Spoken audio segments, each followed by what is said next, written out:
All right. Well, thank you everyone for joining us today for our third in our Career Path series with Dr. Pamela Abell. She will be speaking about resume and how to make the best one because she is the expert. So I'm going to turn it over to Pamela and let her go ahead and get started and introduce herself. Thank you, everybody, for taking the time to attend this workshop. And the sun is setting, so if I get shadows on my face, please excuse that. But my main goal here is to support you in your effort to get the best job possible. Everybody on this webinar understands the importance of their own commitment to take the next step and build on the important education you have to prepare yourself professionally to have a top flight resume. Now, to start out with, when we get to that point where I show you the resume samples, which you will all have emailed to you, you'll have access to everything that's shown to you. If you have a preference for something other than what I am showing you, I will work with any format you like. What I'm giving you is the best shot that's been extremely successful with our students, and employers seem to recognize the quality of the high skills that are listed on this resume format that each one of you can have for yourselves as something that's powerful and valuable to their company. And again, please know that you do not have to use what I'm giving you. If you already have another format that you want fine-tuned or something like that, I would be more than glad to step up and do that with you. But what I did was years ago, I studied a field called information mapping, which is a way to format documents so that you can actually read and scan them very quickly. And if you've been in the workforce, you understand how stressed businesses are, how fast-paced the bosses or the hiring managers' careers are. They can barely have time to read your resume properly. This resume is tight, it's clean, there's not a wasted word on it, and it's super power-packed with words. So what I'd like to do is just dive right in, and I'm going to break this down step by step and explain my logic behind everything. And again, you are in charge of your own life, you are in charge of your resume. And I will explain to you why I'm doing what I'm doing, but again, I will work with whatever you bring to me. So DeLorean, would you please show us a faraway view of the resume sample that we're going to use? And what I want to share with you is that this resume here, without even being able to read it, you look at it and you realize it's organized and there's certain sections and everything is labeled, and there's certain things that are bold and are not bold, and yet there's enough white space that you don't feel totally overwhelmed as the potential resume reader. Now, DeLorean, if you'll scroll in close, let's start out with the header, and I'm going to show you every single thing and the logic behind it. First of all, for me, it's very important to have your name bold and in the center with nothing else around it. There's nothing underneath it. There's no stack of contact information or anything like that. Your name is standing there bright and bold. On the left-hand side is any physical address that you want to put down there. What I would recommend is you put your city and the zip code, and if you don't feel comfortable putting your actual street address or apartment number, what you can do instead is you can use that space to highlight one more piece of information about yourself, such as willing to relocate, bilingual, different kind of certification or something like that, or you can leave it blank. But again, that's an extra space we've freed up so that you can use that in one way. You go over to the right-hand side of the document, and visually recognizable is all of your electronic contact information. Phone number on the top, email down below. So in a split second from the header, everything is clearly spaced, everything is readable, and it's right there for you. There's a line under that section to delineate that we're moving to the second part of it now. Current fashion changes as far as resumes. And so I've heard students say, well, no, you don't need an objective anymore. And if, you don't need one. But I find it very valuable as for students who are writing their own resume to have a super sharp objective. And what I want you to notice about this one that I'll read to you is 100% of it is focused towards the employer and what you're going to do for them. So it says, seeking a position in the accounting field where excellent analytical and technical skills can be utilized to improve and preserve the company's productivity. There's nothing in that objective about me as the resume writer. I want an exciting job. I want a raise in 2 weeks. I want to be able to use what I learned in classes on the job. I want a mentor to help me out. There's nothing about me at all other than who I am and what I can bring to the table. Then if you look down below that, there's a header to these 3 columns called summary of knowledge. I want you to tattoo that on your brain. Knowledge is a word that is absolutely honest on this resume, because knowledge allows you as a student to bundle the things that you've learned in class with your previous work experience, if you have that. There's no place at all, and I don't know any student who is taking courses at our university or probably at any other university who has been able to use the skills that they learn in class right away at work. There's just not time to cram all those in. You're learning faster than you can apply them. I do not want any of you to go without being able to claim that. So honestly, on the resume, you can bundle the skills that you learned in class, and you'll notice that there are 3 columns and each one has a bold heading that's underlined, and it clearly tells you this gentleman can do finance, accounting, and operations. And so even if I'm too busy and I can't read the whole resume, those are the 3 skills that the resume writer is presenting to the employer. And right underneath that, each one has 7 bullet points. And what I want to share with you is these 7 bullet points right here are key terms specific to the accounting industry. And anybody in that profession can read those and understand that the person who wrote this resume understands my business as the owner of the accounting firm, and they're listing their highest level skills for me to know and identify really quickly whether that skill set matches what I need in my job. You will also notice when you look at the terms on those 3 columns, there's no soft information there. It doesn't say team player. It doesn't say communication skills. It doesn't say problem solving. What we're giving the employer is what we can hit the ground with running, or we'll have to brush up a little bit. But these are skills that you learn in class plus what you may have done at work. That's why the employer's hiring you. You need to have soft skills, but they're hiring you to be productive right away in the work. This list of terms here are high-powered terms, and what I want to share with you, each one of these is called a key term or a key word in the career services industry.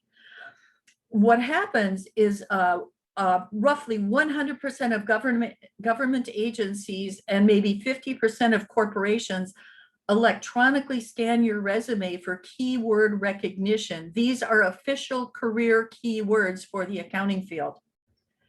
And you don't have to make anything up, and you read that list, and every single one of those terms contains multiple sub skills under it, so you don't end up having to write enormous bullet points to explain everything that you do. You list the high level term, and it's a given that the subset of skills isn't contained in those terms right there. This list right here, if you put those 3 columns in there, what you're going to discover is right away they know more about you than most people can find out in an interview.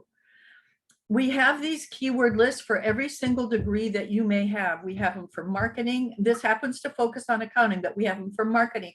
We have them for IT. We have them for entrepreneurship. We have them for cybersecurity. And again, we're using accounting as an example, but this is totally customizable to you and the career that you're studying. When you scroll down to the next section, and again, there's a dark line separating that part of the resume. This is the education section. Now, almost all the degrees in our college do not require outside certification, but the CPA degree does. If you're going to be as a certified public accountant, you need to take some kind of a study course such as Becker Review or something like that. And that the state of California is going to certify you as an accountant on top of your college degree. And so that's why the education, if you're not in this field, you can cross out CPA licensure and put in education. And that's the equivalence of this. But because there's that exception in the CPA, you have the Becker CPA exam expected. And then what you're going to notice, everything on this resume that you do as the resume writer goes on top of where you did it. So CPA uniform exam completion, probably Becker. BA in business administration, accounting concentration, that's my work. It gets bold and it goes on top of the university, Cal State San Bernardino.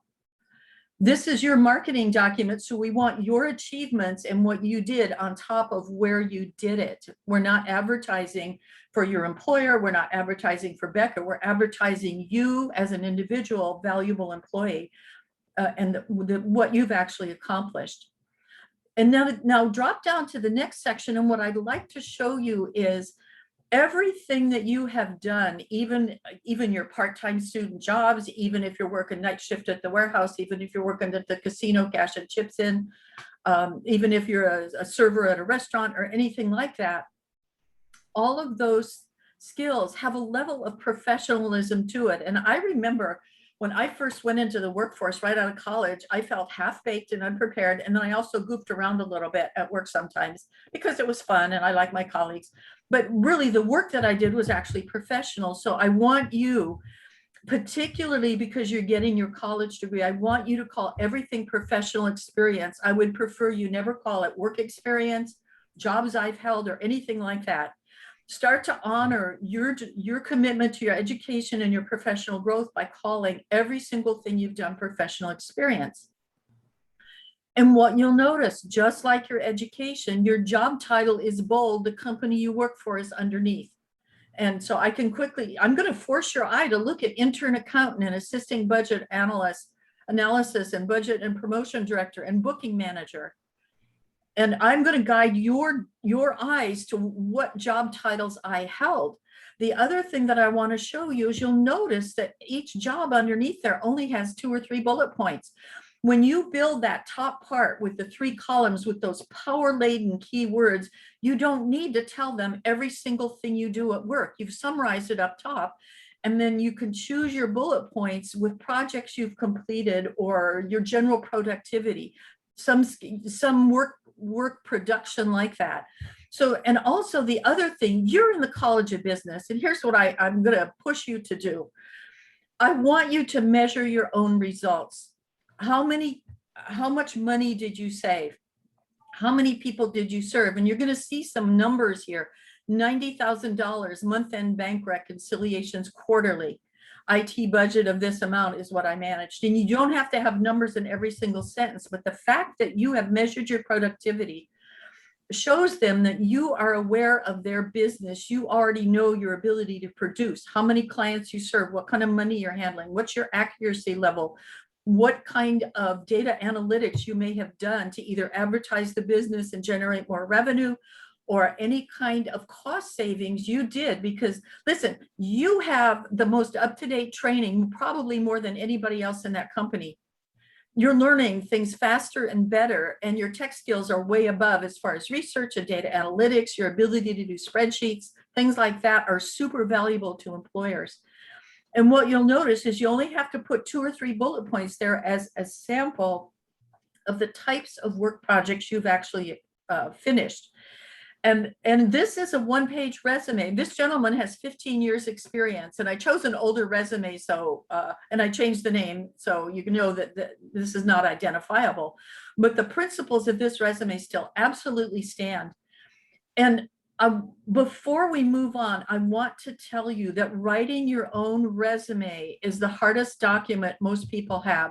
There's a huge emotional struggle to write a resume. You can sit down and do a 10-page paper. You can crank out an essay. You can do a summary of something you've done for your coursework, because it's not about you. But when you sit down and you do your own resume, there's multiple different formats. Which one do I choose? Do I spray perfume on it? Do I put a column on the side? Do I do it on colored paper? You know, all these other types of things. And what I want to share with you is from the business college, this document right here is super business respectable. There's no fluff on it. There's no decoration on it. Everything is logical. There's plenty of white space on it. It's respectful of the human resources and of the employer to read this kind of a resume versus one with 10 bullet points under everything, that they have to highlight what they're looking for. You're giving them what they're looking for in the 3 columns on top and with the bullet points you give down below. The other thing that I have for you that we'll show you at the very end is that I have this template. I have the resume template spaced out with the bullet points listed. It's a blank template. You just go in there and type your stuff in this format if you choose to use this format. And what I've talked to Kirsten about is, of the 4 parts of this that I'm going to show you, now is time for any questions you have about the resume itself. And if you post them in the chat box or is there a question section, she's going to read them out and we'll discuss them for the whole group. And don't be afraid to ask questions, because nobody is trained to write a resume. It's something you sort of figure out at midnight on your own, and then you think, gee, this didn't turn out very well. And I never, ever, ever want any of our students to feel this way. I want you to be rock solid behind a resume like this. I want you to own those skills because you've learned them, and I want you to feel proud to present it and slide it across the table or attach it to your HR forms or to hand it out at a job fair, whatever you need to do with it.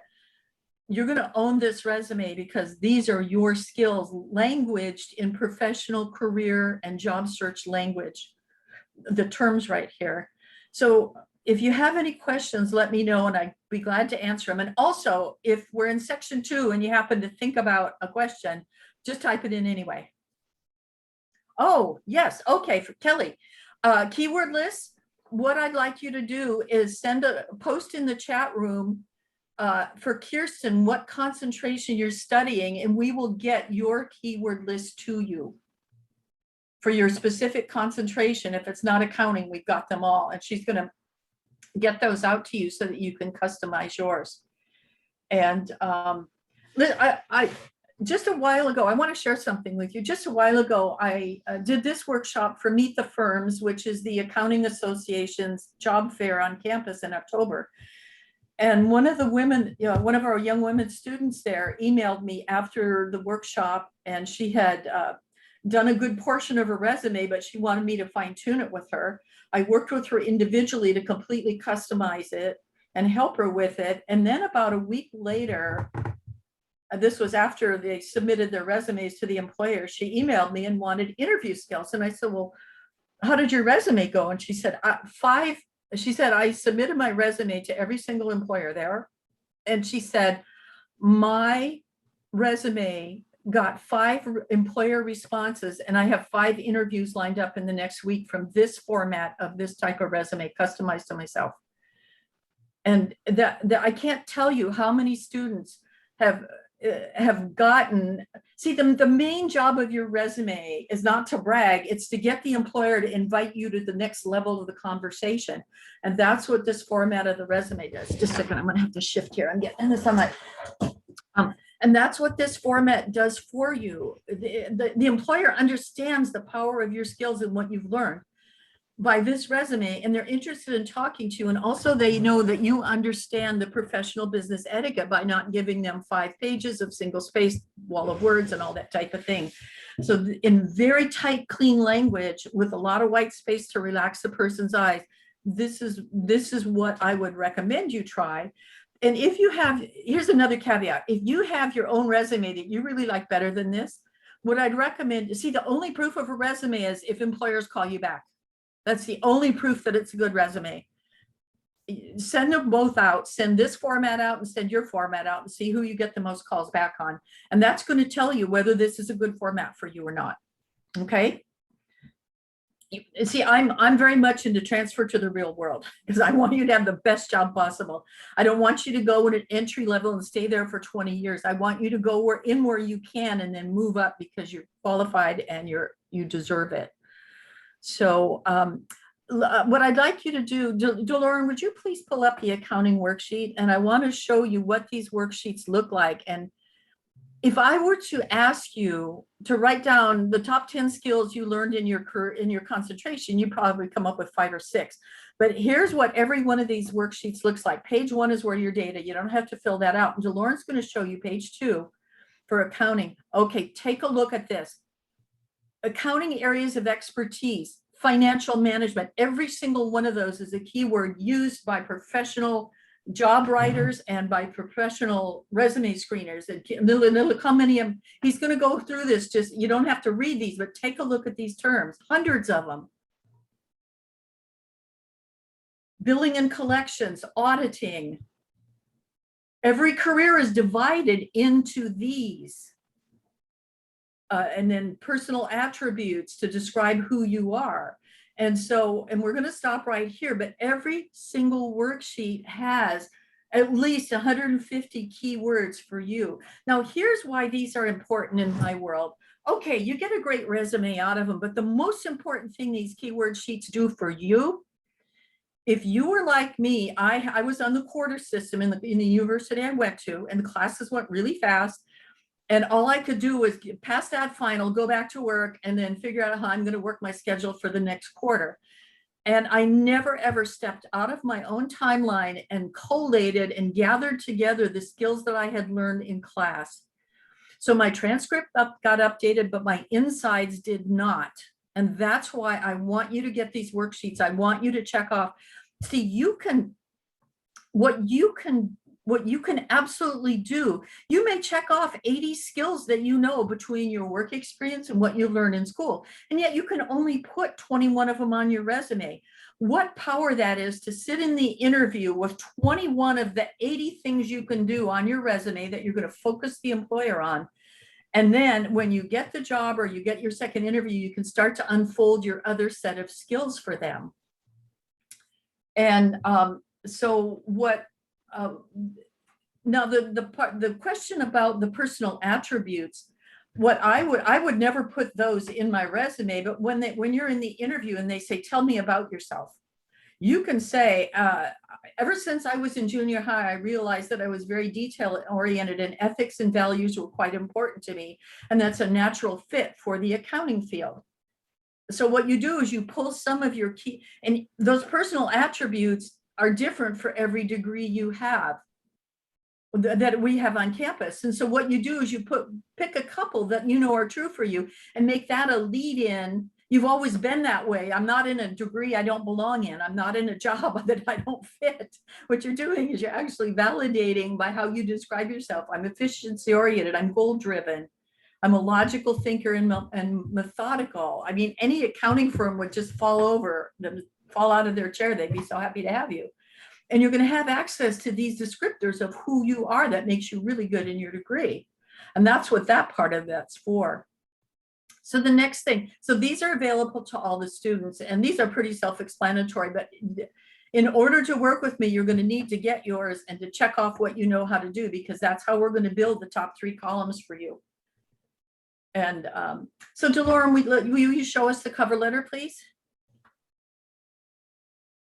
Okay, when you shrink it down. Now, usually when you find cover letters on the internet, there are 3 paragraphs and big blocks of text. Again, this one is mapped out correctly, and I want to go through it. The header on the resume and the header on the cover letter are identical. That becomes your stationery. Now, if you know the person's name, that's great. If you know the company name, type that up there. And then right under that, there's a space. And then it says RE, put exact title here as the company lists it. The cover letter needs to be filed with your resume. And this helps HR not misfile your documents. The cover letter matches, and then you're defining. So for instance, you know me as a career counselor.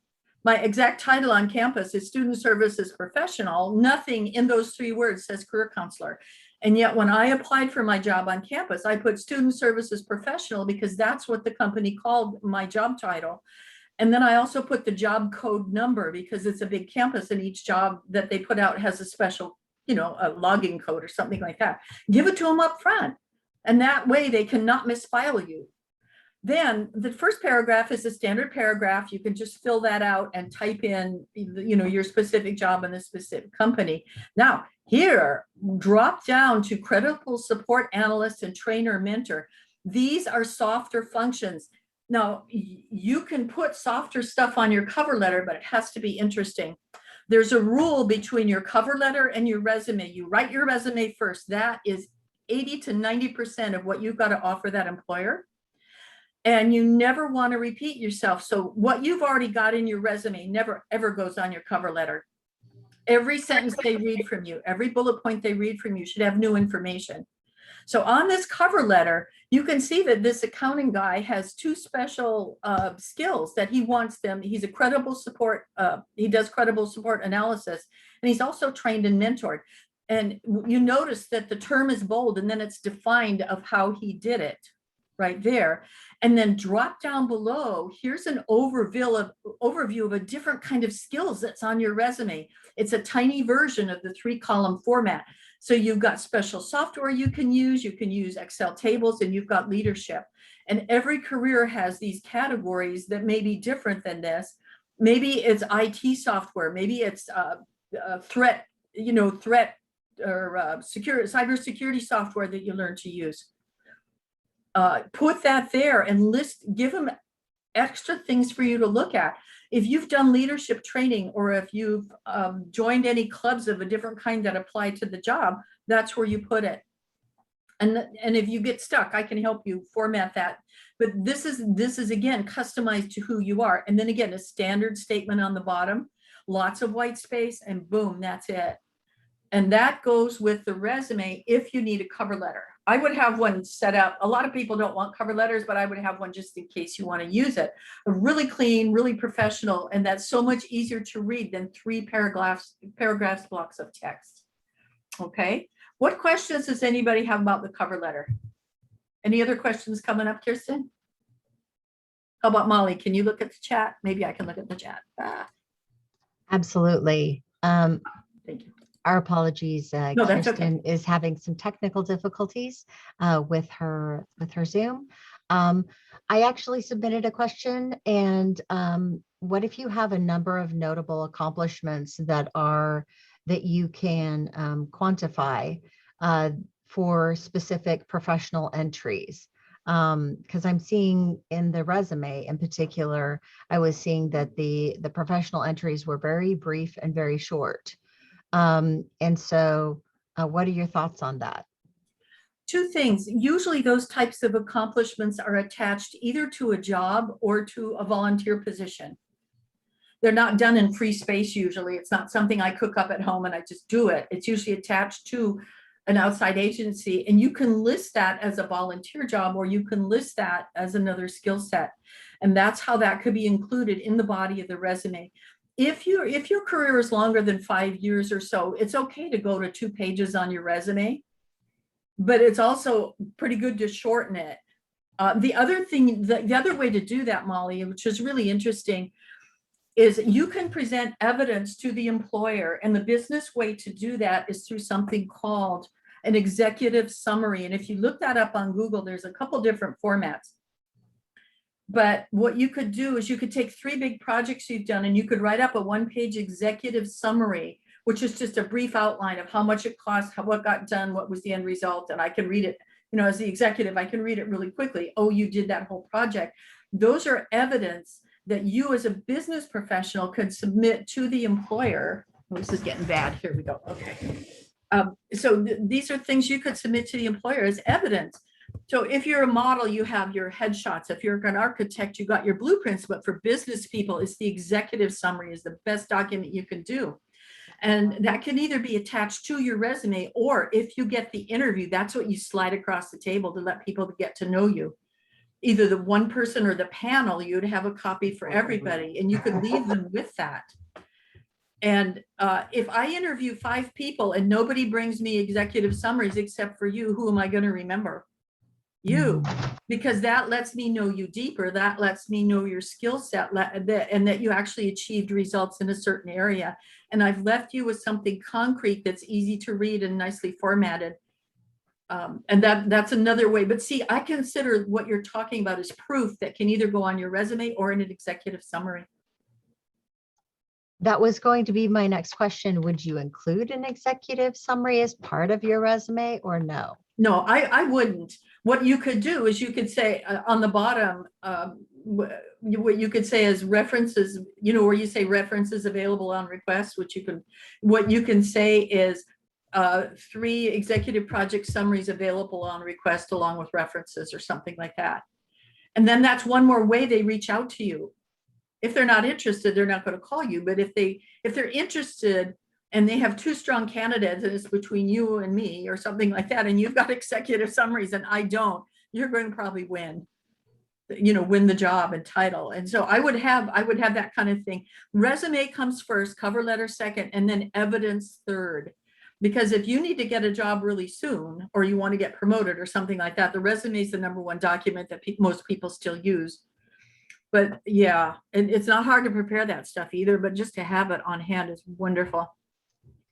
I'd never thought about the executive summary, so thank you for sharing that. And the other thing too is if you have a wide career where you've worked in different contexts, and so you could have one for each of the contexts ready that there could be an equivalency for.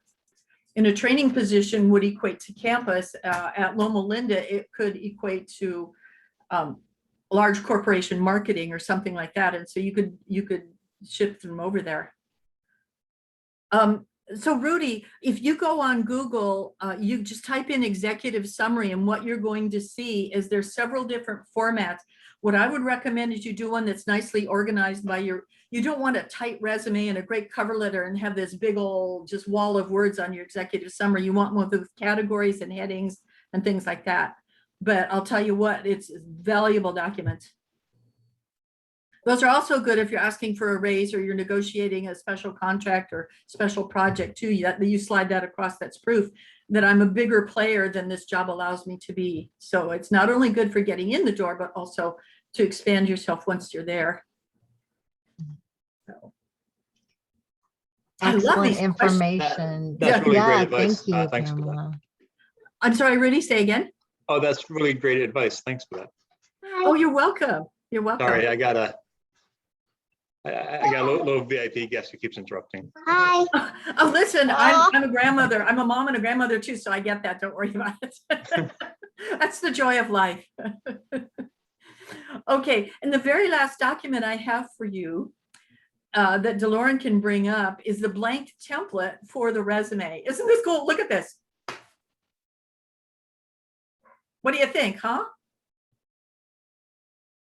Now, you'll notice what I want to show you under the summary of knowledge, when you make those columns, never, ever, ever tab over, because it's just a mess. What you do is I've inserted a table here, and you type in next to your bullet points.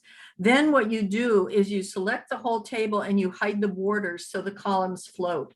If you can't do that, just leave the column, the grid work there. That's not totally obnoxious. But if you try to tab over, it's going to be a nightmare, and you're going to hate your resume, and then you're going to think the world is horrible, and why do you even need a job anyway? From zero to desperation with the tabs, and really nice and orderly with columns. The other thing about the columns, so many businesses rely on software or Excel, where they rely on when they see the orderliness of the columns, they understand you get business because everything's got its place and it's all listed up and you can tally it and it's easy to read and those types of things. So that's why I really, really like that section on top. The other thing I want to share with you, pay attention. From professional experience on down, that's your history. It doesn't really change. What you show down there can change if you need it to, but you almost never have to rewrite the bottom part. But let's say that your employer requires you to do 2 of your core skills from your concentration and then 1 customer service. These columns, each one of these columns is modular. So all you have to do is customize the top 3 columns to that specific job. You don't ever have to rewrite the rest of your resume. Isn't that a relief? And what you can do when you have time, let's say that my whole past history was in marketing like Molly, which of course it was not. I would, on a separate sheet, I would have 7 bullet points of my marketing skills from the marketing worksheets all ready to go. But I really want to do career services. So my first 2 columns could be career services and my third one could be marketing skills. And so most of us don't stay in a job and stick with it forever. We have a wide range of strengths we can bring to the table. So I would recommend, and I can show you how to do this if we work individually, you could have maybe 10 or 15 of these 7 bullet point things formatted. You could have customer service, you could have money management, you could have operations, you could have logistics, you could have transportation and logistics. You could have IT skills, web development, graphic arts, and you can have them already pre-formatted. So if a hot job comes through and your resume is due in 2 days, don't sweat. All you do is you customize the top bullet points, double check it, change the date, make sure everything's accurate, boom, you're good to go. And so this allows you to give the employer the top 3 things. Now, the order that these go in, I forgot to tell you this. The left-hand column is the job you're going for. So our accounting guy is going for a finance manager. He had finance in the first column.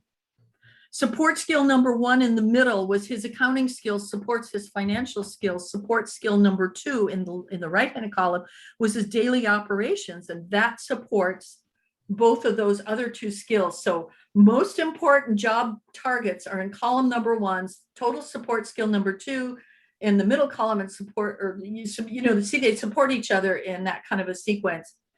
The way you start to read, and then you put your best bullet points on top and your slightly lesser ones down below. The first thing they read is your best stuff right out of the gate.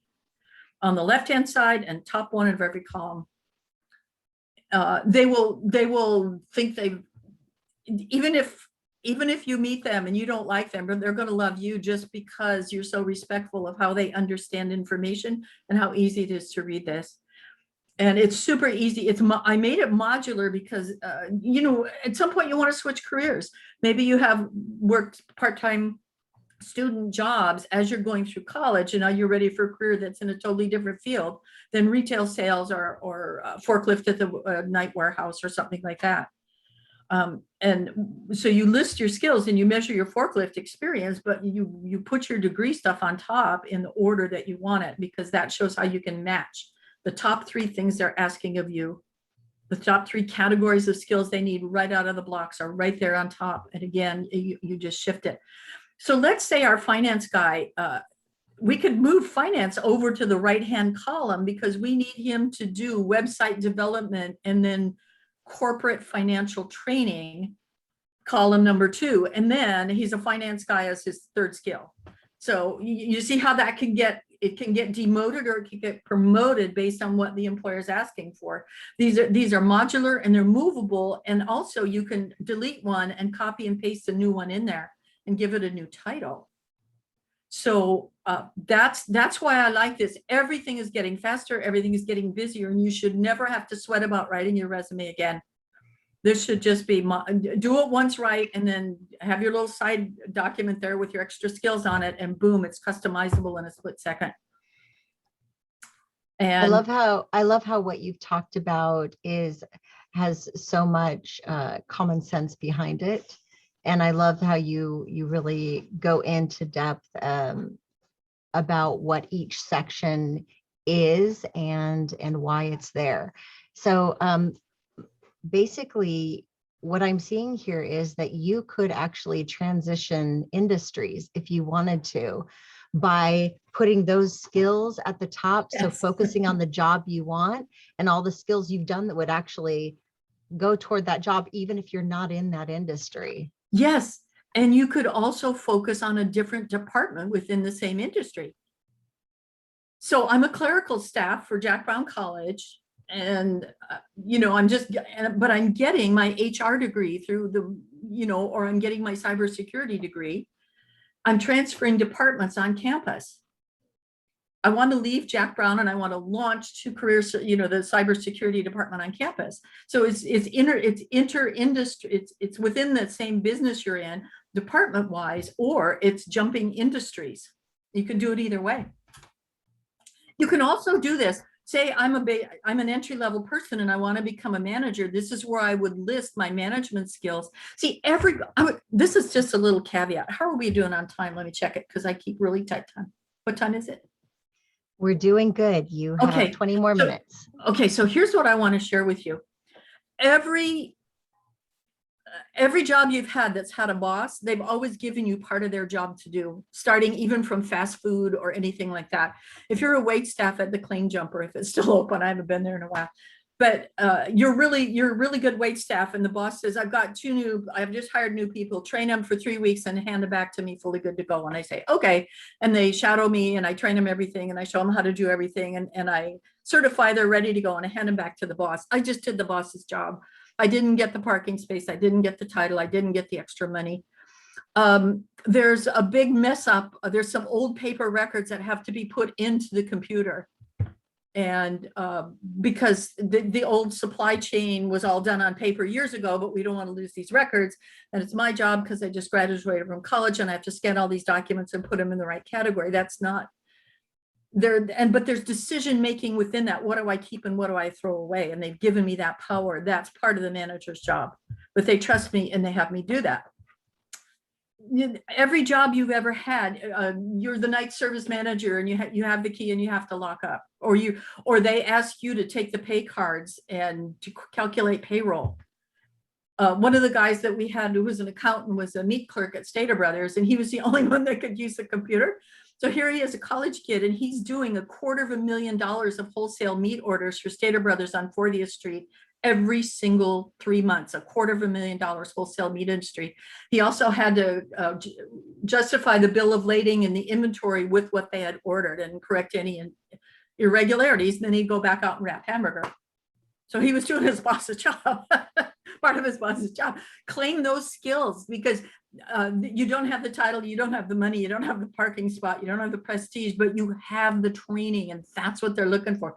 Anytime you've had to train anybody else, anytime that you're on a job and other people at your level come and ask you how to do stuff, they see you as superior and competent in the skills of the job, and they trust you. The boss is not available. Let's go ask Rudy. Let's ask Veronica. That counts as like being on-site training or on-site supervision or something like that. You're never claiming the title that you don't have, but the skills are alive and well. This happens in every business you've ever been to. You wouldn't be on this call and you wouldn't be in the college if you weren't exceptional. And I can guarantee your bosses have recognized that, and they've actually given you extra stuff to do, projects, training, that type of thing. Claim it. Think back, and you don't have to get paid for it, but you now have skills you didn't have before. You now have opportunities you didn't have before. And those types of things can absolutely go on your resume if you're looking for promotion or if you want to advance in your company. So I know I've talked a lot. I hope I haven't overwhelmed anybody, but I want my main message to you is this is so doable. You can customize it. It's not hard, and I will help you. I will never write your resume for you. So you have to give this your best effort, filling out this blank spot here. And a lot of students will fill out the header and they'll fill out the 3 columns, and then they get stuck about how do I do my bullet points for my jobs.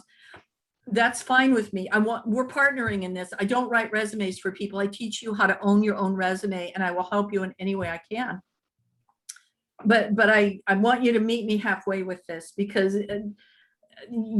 part of that is you learning to be really good for yourself and how to present yourself professionally. And I will work on that, but I will absolutely help lift it up in any way I can. And I'm going to be back in my office on November 1st, which is a nice time for, I know you're all really busy, but if you want to just start this and then you want to make an appointment with me to go over it with you personally, and we can do Zoom calls or whatever, it's really faster face-to-face than it is by email. I almost never do it by email because we can't talk very fast, and then we have to, it's just hard. A Zoom call is really good to do that, and I love office visits too. So if you're on campus, that's even better for me because I like meeting all of you. But this, and again, if you look at this and you say, this is all hogwash, it's too sterile, I really don't like it. I want it blue, and I want a column on the side, and I want a kitten picture on the top because that's worked for me before, and I'm going to spray perfume on it, and then I'll submit it. I'm fine with that. I'm fine with whatever you have. Or if you have a magic resume that's opened doors for you before and you just want it updated, I'm fine with that too. But if you want to rethink how you're doing it, and if you want to never worry about totally rewriting it, this is a super way to do it, I think. But again, I love my job so much, and I really, really, really want you to have the best opportunity you can to get the best job that you deserve. And that's why I do what I do. Pamela, I have a question for you. I need some help in reviewing hard skills versus attributes. Yes, hard skills. A skill is something that you do and has some end product. It could be a report you write. It could be a public speaking skill. It could be your productivity with sales.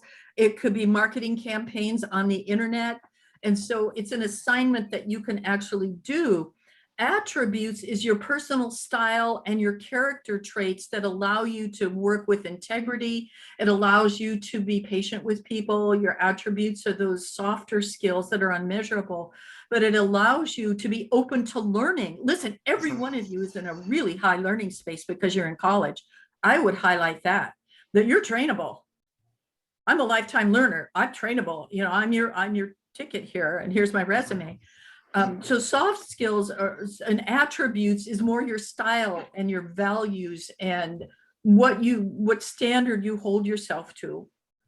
So those are more soft skills. The hard skills that go on the resume is what the company needs done through those types of skills for yourself. Right. Yeah. Oftentimes when I'm looking at resumes, I see attributes and skills mixed. Yes. Because sometimes we don't know the difference. Yeah. Come in my office and I have a bright orange highlighter, and we'll highlight soft skills so they disappear from your resume. Why would I waste my resume space? See, I only have 21 bullet points up there. Why would I waste any of that with soft skills? What they're hiring, they assume I have soft skills. Let me show them how I can be a part of the team and pick it up and help them. Right. And the resume is all stuff, no fluff. That's kind of a funny way to say it. It's all stuff, but no fluff. And the cover letter can be a little bit fluffy, but not very. Okay.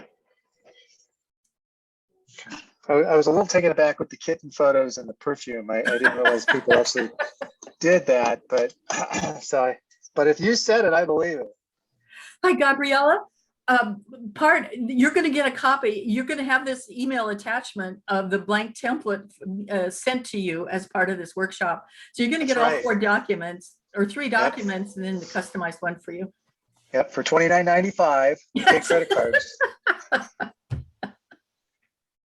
On 3 easy installments. Easy. I hope you can tell we have fun working together at the MBA office. We joke and play around. Yeah, it's one thing though to get the commentary and the review of the resume, but when you're walking away with hard product like you're providing today, Pamela, that's amazing. And that's a value add for sure. So it makes it so easy. I think I might be able to do it. I am not sure though. I may have to... But again, don't trust me and don't believe me. I want you to test drive it in the real world where the rubber meets the road. So what I recommend people do, once you get your resume, if you want to test this format, apply for jobs you're not particularly interested in, but that are roughly in the same field, and see if they call you back, and then use that as interview practice. Real interview practice and real resume practice. What the heck? But I hope this has been useful to you. And again, students are Ernie knows this about me. Students come first no matter what, and other stuff comes later. So please reach out to me, but do your part, bring to me as much as you have, and we'll work on it together.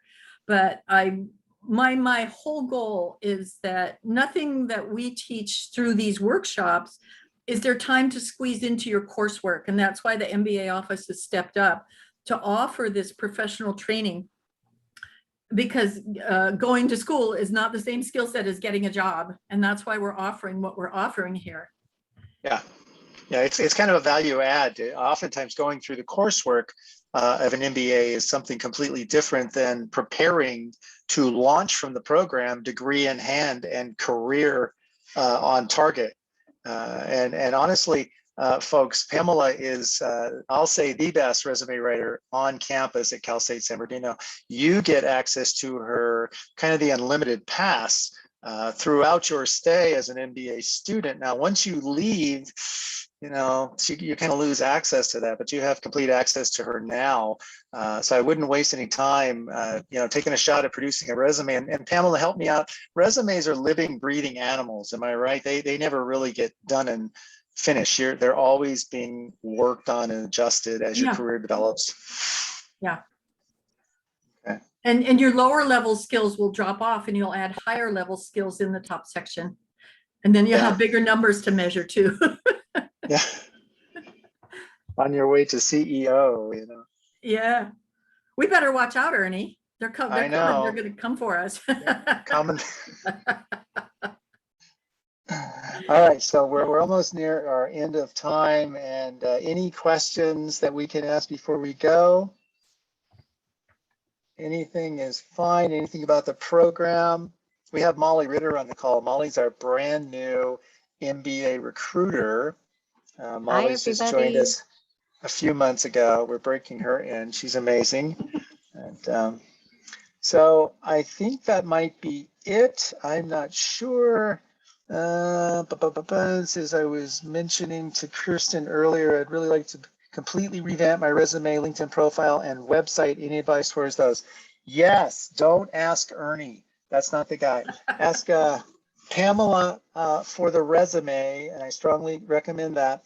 Kirsten and I were talking this very day, Rudy, about providing a LinkedIn seminar kind of like this. That's something else we get asked about a lot, but I don't really know a professional, if you will, a kind of professional.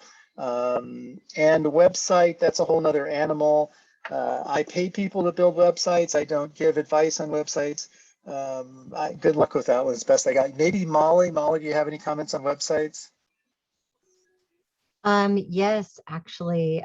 So revamping your website. So my question would be is what exactly is your profession? Because that's going to make your website different.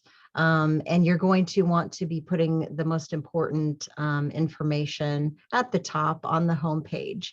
And so those are probably my two pieces of advice. I would get more specific depending on profession. And branding, of course, is really important because branding visually tells people what you're about.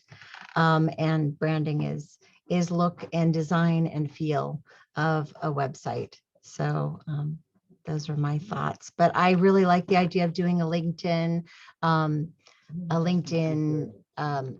information session, and we'll definitely follow up about that with you all. Yeah, that one's on the back burner. It's probably coming in early 22, I would imagine, which is not too far around the corner. And then the website profile, we don't really do websites. We don't teach that. So that's an interesting request, Rudy. That's kind of cool. Thanks for that one. Sorry, we can't be more help.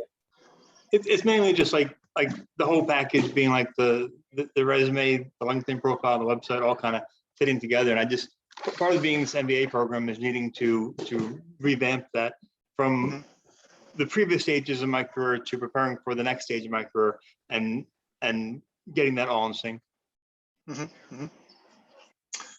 We might take that up for conversation and see what we can do. There are plenty of folks on campus who could speak to that. We would just have to get one, bring them on, and maybe do a Q&A, have them present, a basic "this is your life" website design type of thing, and then open it up for Q&A. Because I think my experience with websites is that, like Molly said, depending on what you're doing, what do you need it for, what do you want it to do, it's going to be different for each individual. There's no one size fits all. And you do want that customization for yourself, really, for your own personal branding. And it's possible that maybe I don't need it anymore. Maybe part of being more professional, more executive means not having that, and that's a totally valid answer as well. Yeah, I think it would just depend on your profession. For example, if you're a graphic designer, it's really important to have your visual brand out there, to have a website featuring the different pieces you've created, that kind of a thing. There's an expectation there. If you are doing something totally different, maybe you're in an HR professional, maybe that's not quite as critical that you have a website, but the LinkedIn profile is really going to be important. So it really just depends on what your profession is. This was a great session. Thank you all. Thanks, Rudy. Appreciate the comment. Any other questions before we go? Okay, if not, I think Pamela's contact information is indeed in the chat. You can always contact us in the MBA office. We're always available for you, and we can make that connection if you need. And if there are no further questions, thank you all for attending. We love having you, love being able to provide some sort of value to help you further your career and your job search opportunities. It's important to us that you launch and you launch well into the career path that makes you happy and satisfied.